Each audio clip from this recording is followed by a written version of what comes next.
नमस्कार मैत्रिणींनो. तर आज रविवार असून सुद्धा सकाळी क्लास ठेवलेला, तर 11 ते 1:30 वाजेपर्यंत क्लास झाला. त्याच्यानंतर येता येता चिकन वगैरे आणलेलं, छानपैकी दुपारी सगळं बनवलं, जेवण खाणं सगळं झालं.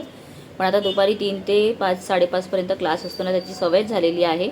तर आता बसून बसून असं वाटलं काय करावं, म्हणून आता खजिनच बाहेर काढला आणि यातनं एवढे आमचे जुने फोन भेटले. त्यानंतर मी लिहिलेली एक मस्त अशी पोएम मला भेटली. त्यानंतर एक रेसिपी लिहून ठेवलेली आहे, म्हणजे एकदम सुंदर अशी चटणीची रेसिपी आहे. कधीतरी तुमच्याबरोबर नक्की शेअर करेन आणि हो, मी पण ती बनवेन, कारण मी कधी लिहिलेली आहे मला जराही आठवत नव्हती.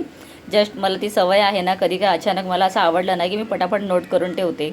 तर आता ना काही फुलं इथे होती ती सुकलेली, तर नम्रताला म्हटलं टाकण्यापेक्षा त्याचा छान यूज करूया. तर बेस्ट आउट ऑफ वेस्ट म्हणतात ना तसं.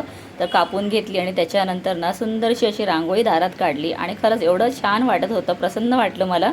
नाहीतर कचऱ्यात गेली असती. तर तुम्ही कशाप्रकारे अशा वस्तूंचा उपयोग करता मला कमेंट करून नक्की सांगा. बाय.